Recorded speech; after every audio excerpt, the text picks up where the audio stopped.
स्वागत है आपका तर्क आईएएस पीसीएस चैनल में। मेरा नाम आशीष और आज हम स्टार्ट करेंगे इकोनॉमी का पीटी 365। विजन आईएएस जिसको लॉन्च करता है और इसमें सबसे बड़ी जो बात है वो है आपकी प्रीलिम्स को रखते हुए नज़र में पूरे साल के करंट अफेयर को अरेंज किया। ऐसे हम बहुत सारी ऐसी इनिशिएटिव लाएंगे जिसमें आपके करंट अफेयर को कवर किया जाएगा और इवन आपको और अच्छे से आपके परव्यू को करेक्ट किया जाएगा। दूसरी बात कि हम टेलीग्राम पे आने वाले कल या परसों से हम टेलीग्राम पे डेली पीटी 365 की कुछ फैक्ट्स के पॉइंट्स को आपके सामने प्रेजेंट कर देंगे, जो कि आपके लास्ट के एग्जाम के कुछ दिन पहले आप इजीली उसको गो थ्रू कर लीजिए। पहली बात तो ये हो जाएगी। दूसरा है हमने मेंस का आंसर राइटिंग स्टार्ट किया था जिसमें से बहुत कम रिस्पॉन्स आया, जिसके वजह से मुझे वो रोकना भी पड़ा। लेकिन प्रीलिम्स के हम डेली क्वेश्चन आंसर डालते हैं, जो स्पेशली पीआईबी हो गया, मिनिस्ट्री ऑफ एक्सटर्नल अफेयर हो गया, ये सब की वेबसाइट को छंगाल के अच्छे से निकाल के आपके लिए क्वेश्चन बनाया जा रहा है, तो आप उसको फॉलो कर लीजिए। रही बात पीटी 365 की, तो हमारा ये कमिटमेंट है कि हम हर एक पीटी 365 के एक लेक्चर को कवर कर देंगे अच्छे से, और जो हमारा साइड बाय साइड लेक्चर चल रहा है उसको भी अच्छे से कवर करते रहेंगे। ये ब्रीफ इंट्रोडक्शन था। तो इस लेक्चर में जो हम सबसे पहले भी जो बात करेंगे वो रहेगा हमारा फिस्कल पॉलिसी। ये 2 पार्ट में खत्म होगा। आज मैं कुछ देर पढ़ाऊंगा, फिर उसके बाद कुछ देर पढ़ाऊंगा, अगर जरूरत पड़ी तो तीसरा लेक्चर भी ले लूंगा। लेकिन इससे ज्यादा डिटेल में ये गारंटी मेरी है कि कोई बता नहीं पाएगा। ये इसके लिए भी मैं बोल रहा हूँ क्योंकि मैं वो पर्सनैलिटी हूँ जिसने अपने ऑप्शन में 300 प्लस इकोनॉमिक्स में स्कोर किया। ठीक है, तो मेरा ऑप्शन लगी इकोनॉमिक्स रहा है, जिसके वजह से मैं आपको इकोनॉमिक्स में बहुत अच्छे से एक व्यू पॉइंट आपको प्रोवाइड कर सकता हूँ। तो चलिए हम स्टार्ट करते हैं पीटी 365 का। तो पहला हम जैसे बात करेंगे, जो पहला इकोनॉमिक्स है, तो पहले इकोनॉमिक्स में जो टॉपिक है बैंकिंग एंड मॉनेटरी पॉलिसी। ठीक है, तो बैंकिंग एंड मॉनेटरी पॉलिसीज में सबसे पहला जो हम बात करेंगे सीआरआर क्या है, रेपो रेट क्या है, रिवर्स रेपो रेट क्या है, बैंक रेट क्या है, फ्लेक्सिबल रेपो रेट क्या है। तो ये जो छोटी छोटी टर्म्स होती है जो हमेशा दिमाग खराब करती है, उसके बारे में हम बात करेंगे मॉनेटरी पॉलिसीज में। तो वेरिएबल रेपो रेट को ही फ्लेक्सिबल रेपो रेट बोलते हैं। तो वो क्या होता है, इससे मनी सप्लाई में क्या इंक्रीज होता है, क्या डिक्रीज होता है, मार्केट का क्या इसमें रोल है, और इकोनॉमिक ग्रोथ का क्या इसमें रोल पड़ रहा है, कैसे इन्फ्लेशन को टारगेट में रखते हुए इसको बढ़ाया जा रहा है और कैसे रोका जा रहा है, इसके बारे में भी हम बात करते रहेंगे। दूसरा है कि रिवाइज प्रायोरिटी सेक्टर लैंडिंग है। अब प्रायोरिटी सेक्टर लैंडिंग नॉर्म्स क्या होते हैं, कौन सी बैंक करती है, क्या इसके थ्रू पे एमएसएमई को फोकस में रखा जाता है, कैसे अदर सेक्टर को भी ग्रोथ में रखा जाता है। जब से मेक इन इंडिया 2015 से स्टार्ट हुआ है, तो कैसे कैसे इंडिया ने ग्रोथ किया है, क्या क्या केस के ऊपर हम बात करेंगे। फिर उसके बाद है मीबोर। मीबोर क्या होता है, लीबोर क्या होता है, इसके बारे में भी हम बात करते रहेंगे। तो मीबोर क्या करेंसी है, क्या लीबोर करती है, कौन यूरोप बेस पे थी, और कौन सी आरबीआई ने अपनी तरफ से इनिशिएटिव से स्टार्ट किया है। आरबीआई सरप्लस ट्रांसफर क्या होता है। देखिए ये जो टॉपिक है ना, जैसे आरबीआई सरप्लस ट्रांसफर, ये हर साल रिपीट होते हुए आया है। अभी ऐसा नहीं है कि ये रिपीट नहीं हो रहा है, हर साल रिपीट हो रहा है। मगर मैं ये नहीं बोलूंगा कि यूपीएससी से कुछ सरप्लस नहीं पूछेगा। ये पूछ लेगा कि मॉनेटरी पॉलिसी कमेटी का क्या रोल रहता है, कैसे मॉनेटरी पॉलिसी कमेटी ने कब गठन हुई, कब मतलब स्टैब्लिश्ड हुई, उसके बारे में पूछ लेगा। कौन कौन इसके अंदर मेंबर है, कौन कौन चेयरमैन है, चेयरमैन के पास क्या पावर है, तो क्या जरूरत थी गवर्नमेंट को इसके अंदर इंटरफेयर करने की। तो ये सब चीजें इसके अंदर बताई जाती है। Okay sorry. तो आगे हम बात करते हैं। अब रही बात की मॉनेटरी पॉलिसी के और भी कोई रोल रहते हैं। हाँ रहते हैं। 2 पॉलिसी होती है, जैसे आपको पता है, एक मॉनेटरी होती है, एक फिस्कल होती है। ठीक है, इसके बारे में हम अभी डिटेल में बात करेंगे। अभी मैं आपको एक परव्यू दे रहा हूँ। फिर सॉरी, उसके बाद है यूनिवर्सल बैंक। अब यूनिवर्सल बैंक कब, कौन सा बैंक यूनिवर्सल बैंक बनता है, उसके बारे में हम बात करेंगे। कैसे एक शेड्यूल कमर्शियल बैंक और यूनिवर्सल बैंक में क्या डिफरेंस हो जाता है, स्मॉल फाइनेंशियल बैंक कैसे यूनिवर्सल बैंक में धीरे धीरे कन्वर्ट हो रही है, और स्मॉल फाइनेंशियल बैंक का इकोनॉमिक में क्या इन्वेस्टमेंट रहता है। सबसे पहली बात तो ये है, आपको ये पता होना चाहिए कि ये जो टर्म्स होते हैं ना, कुछ कुछ जैसे कि वो पूछ लेता है यूपीएससी में कि भाई आपकी जेबे में पैसा है, वो पैसा एज एज फ्लो हो रहा है, तो उसकी करेंसी की वैल्यू इंक्रीज होगी कि डिक्रीज होगी। आपने बैंक से पैसा निकाला है तो इकोनॉमिक्स में ऐड होगा कि एड ऑन होगा कि डिक्रीज होगा। तो ये सब क्या है, ये सब एक बेसिक टर्म्स है, जो जब यूपीएससी प्री में पूछता है तो बेसिक टर्म से पूछता है, ना कि वो एकदम ही एडवांस पूछ लेगा आपसे कि जो न्यूज में चल रहा है मैं वो पूछ लूंगा। जैसे कि अब न्यूज में चल रहा है वेरिएबल रेपो रेट, तो वेरिएबल रेपो रेट के बारे में नहीं, वो थोड़ा टर्म को ट्विस्ट कर देगा। वो ऐसा कर लेगा कि पूछ लेगा कि वेरिएबल रेपो रेट जो हो गया उस पर इन्फ्लेशन का क्या रोल पड़ रहा है, लोन के ऊपर क्या रोल पड़ रहा है, डेप्थ के ऊपर क्या रोल पड़ रहा है, बॉन्ड यील्ड के ऊपर क्या रोल पड़ रहा है। समझ रहे हो ना। तो ये जो चीजें होती है ना, आपको लाइन बाय बहुत डीप में और बहुत अच्छे से क्लियर करवाई जाएगी और बहुत ईजी लैंग्वेज में बता दी जाएगी, जिससे आपको भी परेशानी ना हो। अर्बन कोऑपरेटिव बैंक क्या होता है? पहले कैसे अर्बन कोऑपरेटिव बैंक को स्टेट हैंडल करती थी, तो कैसे अपना एक फिजिकल डेफिसिट को छुपाती थी। आरबीआई ओवर टाइम के बाद 2016 के बाद इसके ऊपर कंट्रोल करना चालू कर दिया। तो अर्बन कोऑपरेटिव बैंक के क्या रोल रहे हैं? 50 years of Indian micro finance sector कौन कौन से रहे? कैसे माइक्रो फाइनेंस सेक्टर के थ्रू पे इंडिया की ग्रोथ हुई? कौन से ऐसे इंस्टीट्यूशन थी, कौन से ऐसी एक्टिविटी थी जिसके ऊपर से ये इंश्योर हो पाया? ओके, तो हम इसके ऊपर आज बात करेंगे। तो आप सबसे पहला जो आप बात करेंगे वो रहेगा, तो चलिए अब आगे बढ़ते हैं, लेक्चर को स्टार्ट करते हैं, तो आपका भी ज़्यादा टाइम ना वेस्ट हो। तो पहली सबसे पहला ही बात करेंगे हम कि फिस्कल पॉलिसी और मॉनेटरी पॉलिसी। ये दो टर्म क्या होता है? फिस्कल पॉलिसी जो गवर्नमेंट के थ्रू पे इनिशिएटिव लिया जाता है, ठीक है, और एक होता है मॉनेटरी पॉलिसी। मॉनेटरी पॉलिसी कौन लेता है? मेनली आरबीआई का काम है। आरबीआई का जो मॉनेटरी पॉलिसी लेने का जो सबसे बड़ा काम है कि वो ये करती है कि इन्फ्लेशन को कंट्रोल में करती है। इन्फ्लेशन को कंट्रोल करना मतलब, अब इन्फ्लेशन क्या होता है ये बेसिक टर्म है, आपको नहीं पता तो मैं एक शॉर्ट फॉर्म में बता दूं, जब प्राइस इंक्रीज होने लग जाती है।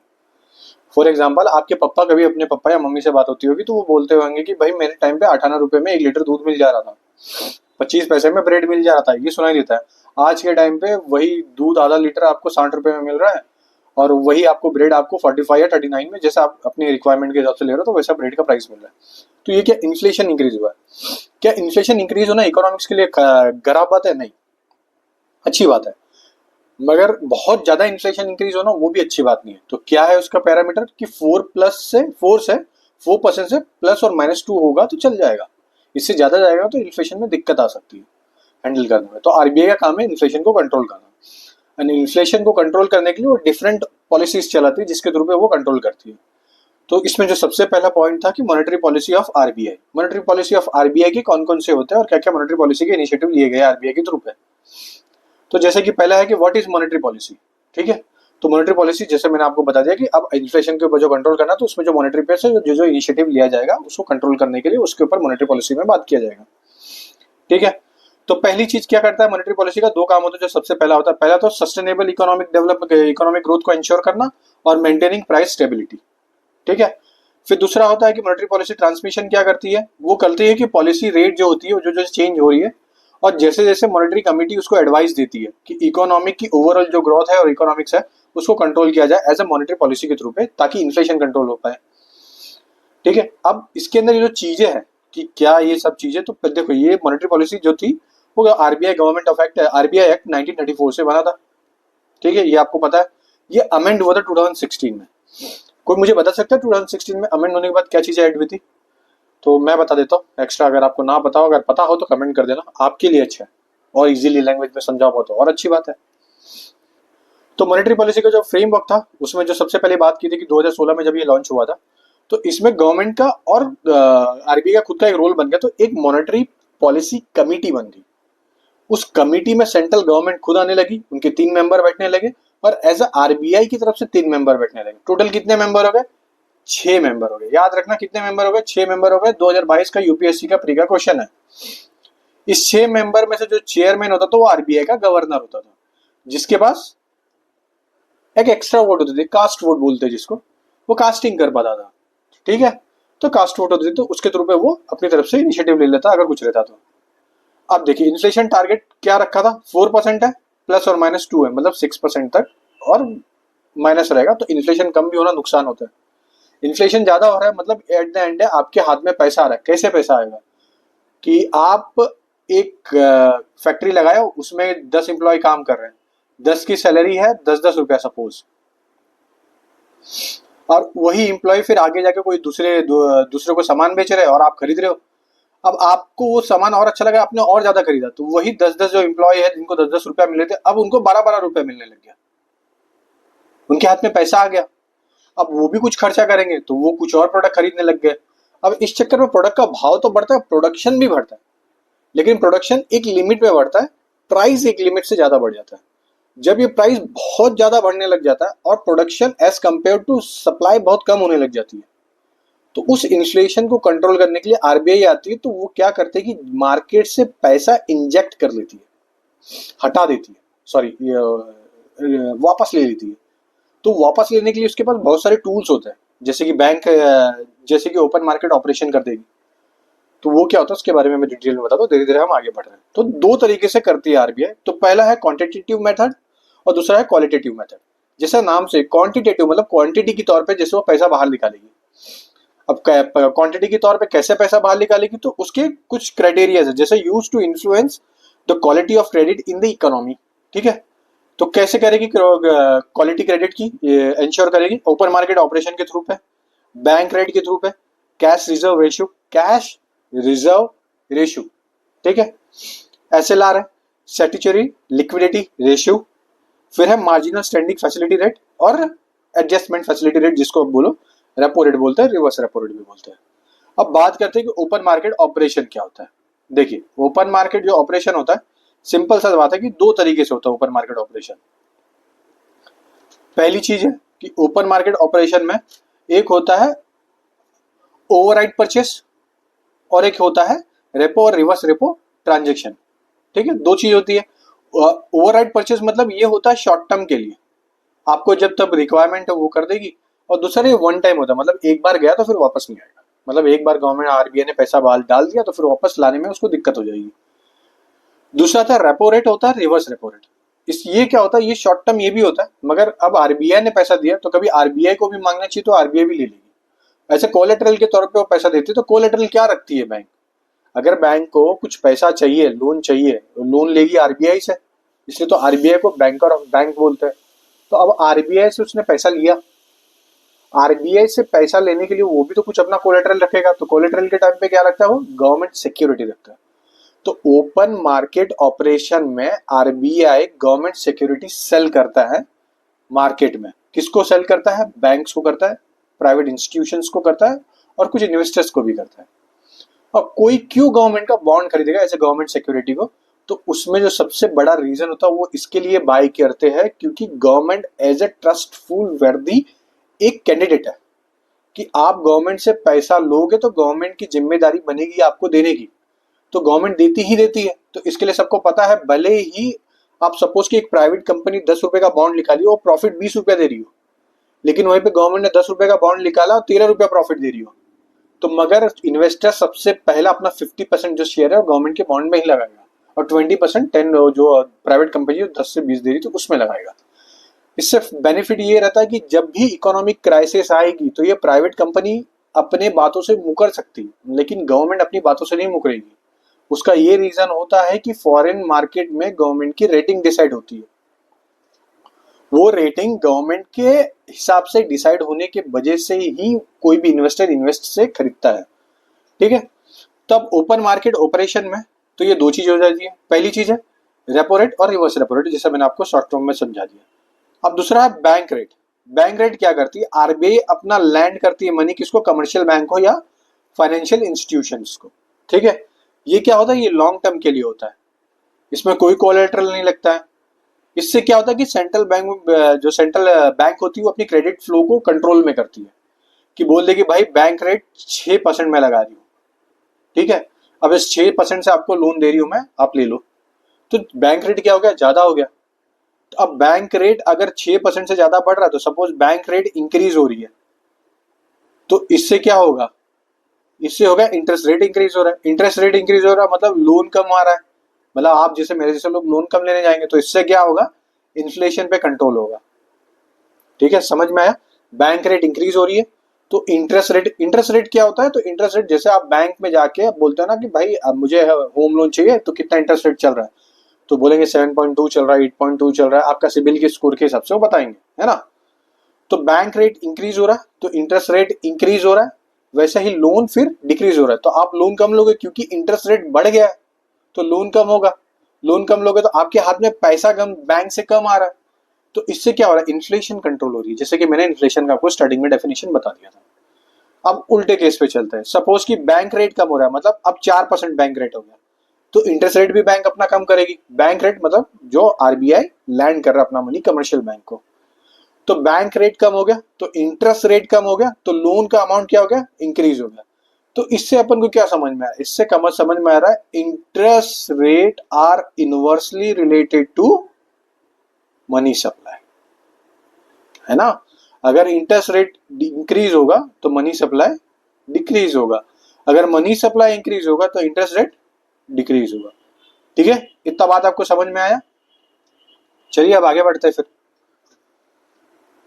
अब बात आती है कि बैंक रेट में और रेपो रेट में क्या फर्क होता है।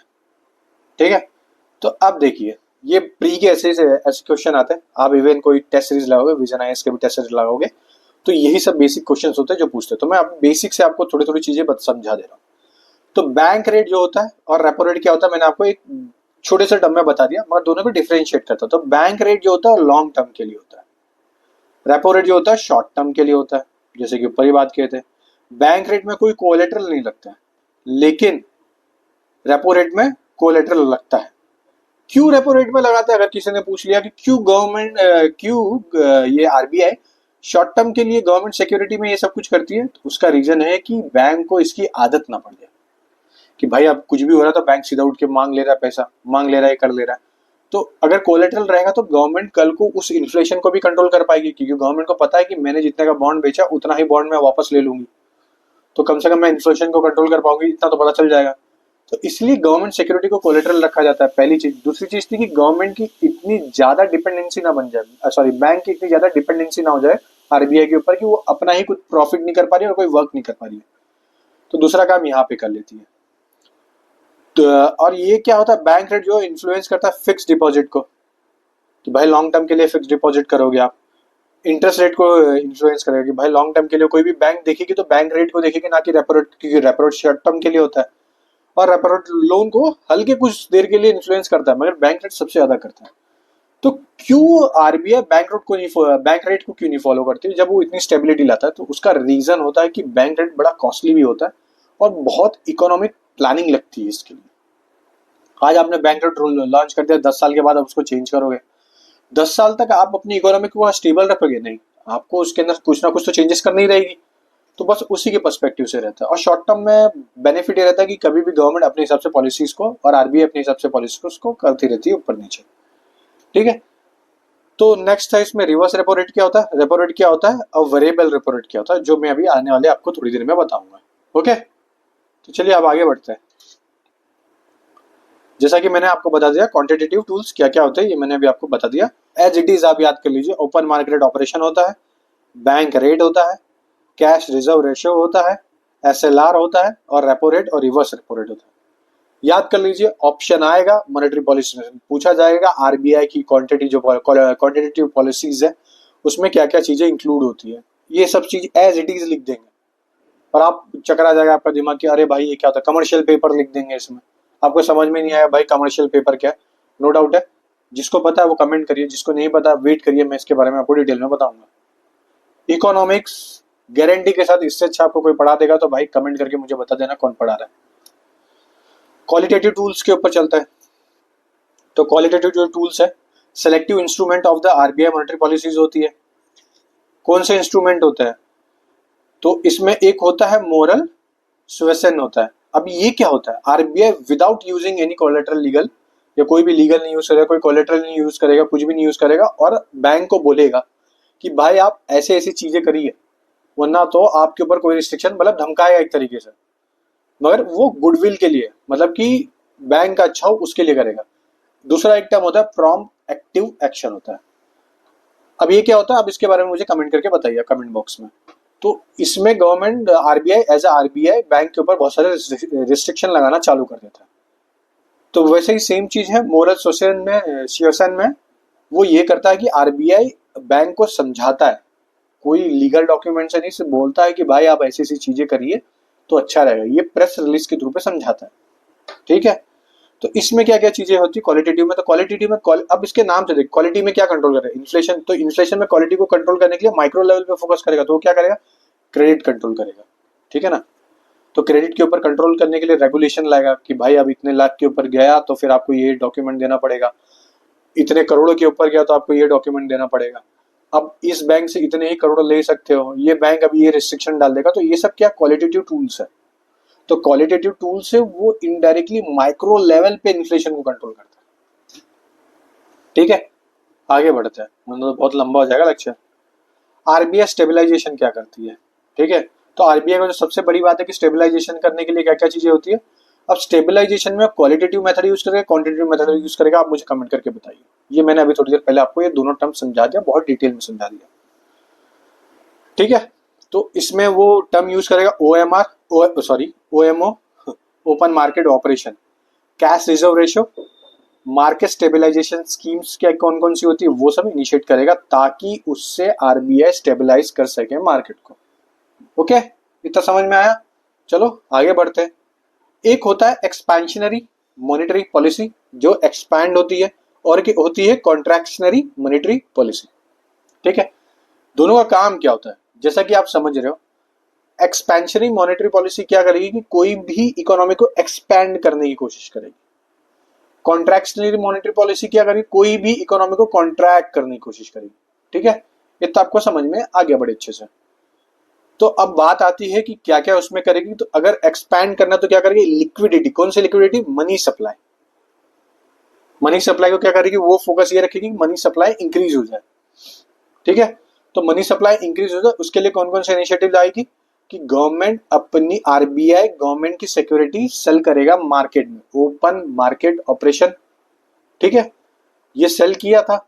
अब बाय करेगा आरबीआई तो उसको अपना कैश देगा, है ना। आरबीआई जब बाय करेगा, क्या बाय करेगा, गवर्नमेंट सिक्योरिटी को।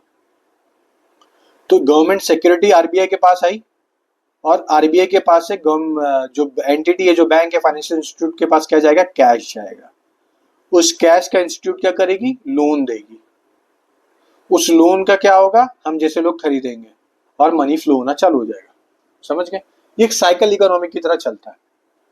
तो क्या करता है वो, ओपन मार्केट ऑपरेशन करना चालू करता है। पहली चीज ये करता है। दूसरा क्या करता है, कैश रिजर्व रेशियो कम कर देता है कि बोलता है भाई अब बैंक तुम अपने पास कैश और कम रख सकते हो। फॉर एग्जाम्पल की 4.5%। अब मुझे ये कमेंट करके बताया, सॉरी चलिए मैं ये गलत बताया हूँ, आप ये मुझे बताइए कमेंट करके कि सीआरआर अभी कितना परसेंट चल रहा है, एसएलआर कितना परसेंट चल रहा है। ठीक है, कमेंट करके बताइए। जिसने बताया भाई बहुत अच्छी चल रही है उसकी पढ़ाई, नो डाउट है वो बहुत अच्छे से कर रहा है और बहुत बाजू में है अपने लक्ष्य को लेके।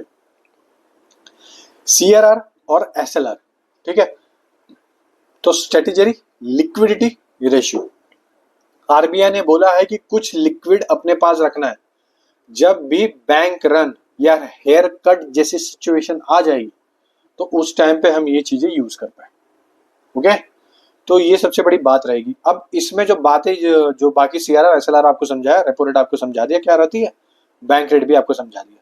अब कॉन्ट्रैक्शनरी में क्या करेगा, सेम चीज एक्सपेंशनरी में क्या कर रहा था कि वो मनी सप्लाई को इंक्रीज कर रहा था। कॉन्ट्रैक्शनरी में वो ये करेगा कि मनी सप्लाई को डिक्रीज करेगा। तो इससे क्या होगा, मनी सप्लाई डिक्रीज करने के लिए वो क्या करेगा, इंटरेस्ट रेट को इंक्रीज करेगा। इंटरेस्ट रेट इंक्रीज होगा तो लोन क्या होगा, महंगे हो जाएंगे, है ना। तो आप लोन क्या करोगे, कम लोगे। लोन कम लोगे तो फिर पैसा कम फ्लो होगा और इकोनॉमिक थोड़ी बहुत रुकेगी, इन्फ्लेशन रुकेगा। बस इसके ऊपर बात कर रहा है ये। तो डिक्रीजिंग इन बोरोइंग, जैसे बताया बोरोइंग काफी कम हो जाएगी। गवर्नमेंट क्या करेगी, सिक्योरिटी सेल करेगी। तो अब आरबीआई सेल कर रहा है क्या, गवर्नमेंट सिक्योरिटी, और बैंक क्या कर रही है, वो बाय कर रही है। तो बैंक कैश देगी आरबीआई को, आरबीआई कैश रख लेगी और मार्केट में कैश कम हो जाएगा। ओके, इतना बात आपको समझ में आया। तो इसी को छोटे से टर्म में देखो, मैंने बड़े अच्छे समझा दिया। RBI buys government security from market, तो मनी सप्लाई इंक्रीज हुआ, मनी सप्लाई इंक्रीज तो इंटरेस्ट रेट डिक्रीज। ठीक है, और कॉन्ट्रैक्शनरी में आरबीआई सेल्स करता है government security, money supply decrease होगी, मनी सप्लाई डिक्रीज हुआ तो इंटरेस्ट रेट इंक्रीज हो जाएगा। समझ गए। तो इससे पता चलता है money supply is inversely related to interest rate. समझ गए अभी तक, बहुत अच्छे समझाया। लगभग 2-3 क्वेश्चन हिट हो जाएंगे आपके। अब मॉनेटरी पॉलिसी के कमेटी के बारे में, 6 मेंबर होते हैं। 3 गवर्नमेंट की तरफ से आएंगे जो गवर्नमेंट बनाती है, और 3 आरबीआई की तरफ से आएंगे। चेयरमैन के बाद कास्टिंग वोट हो जाता है। जब 6 लोग बैठे, अगर 3-3 जन ने मिलकर एक के ऊपर वोट कर दिया तो चेयरमैन डिसाइड करेगा भाई अब क्या करना है अपन को। समझ गए। साल में 4 बार मिलेगी, 3 बार नहीं, 4 बार मिलेगी, इसको याद रखना। मॉनेटरी पॉलिसी सबसे बनना कब से स्टार्ट होगी, 2016 के एक्ट से आई थी। सेक्शन 45ZB है, याद रखना। सेंट्रल गवर्नमेंट को क्या करती है, एम्पावर करती है टू कॉन्स्टिट्यूट एमपीसी। आरबीआई नहीं, सेंट्रल गवर्नमेंट करती है। एज इट इज लिखा है, ऐसा ही स्टेटमेंट उठा के पूछ लेगा प्री में, फिर बोलोगे यार पढ़ाया ही नहीं गया ये सब कुछ, तो यहाँ पे एज इट इज पढ़ाया है भाई, और पढ़ लो। क्या कर रहे हैं, ये करेगा मेंटेन प्राइस स्टेबिलिटी, मतलब इन्फ्लेशन कंट्रोल कर रहा है। 6 मेंबर होते हैं गवर्नर आरबीआई के, 5 अदर मेंबर्स होते हैं, 2 फ्रॉम आरबीआई, एक खुद चेयरमैन हो गया, तीसरे हो गए, 3 appoint by the government, government 3 लोग को भेजेगी। चीफ सेक्रेटरी हो सकता है वो इकोनॉमिक का, और भी कोई हो सकता है जो इकोनॉमिक स्पेशलिस्ट हो, उसको भेज देंगे। Each member has equal vote except chairman, chairman के पास कास्टिंग वोट है, 4 टाइम ईयर में बैठेगी, और इसका कोरम होगा 4 मेंबर का। ये याद रखना, स्टार में आगे 4 मेंबर का कोरम होगा, ठीक है। तो हमारा जो पहला वीडियो अभी हम इतना ही बनाएंगे, इंट्रोडक्शन था। इसके बाद मैं स्पीड में लेके जाऊंगा, आपको सिर्फ कुछ बेसिक टर्म्स बता दिया जो ओवर टाइम आगे आपको इस चीज में कंफ्यूजन ना पैदा करे, ठीक है दोस्तों। जय हिंद, सब्सक्राइब करना और अपने दोस्तों के बीच में शेयर करिए, ताकि हमें भी पता चले कि हमारी क्या गलती हो रही है और हमें क्या चाहिए, ठीक है। तो पढ़ते रहिए, लिखते रहिए, इसके बाद हम स्ट्रेटेजी के ऊपर भी वीडियो बनाएंगे, आपको उसके ऊपर कुछ आउटपुट मिलता रहेगा। चलिए, जय हिंद दोस्तों।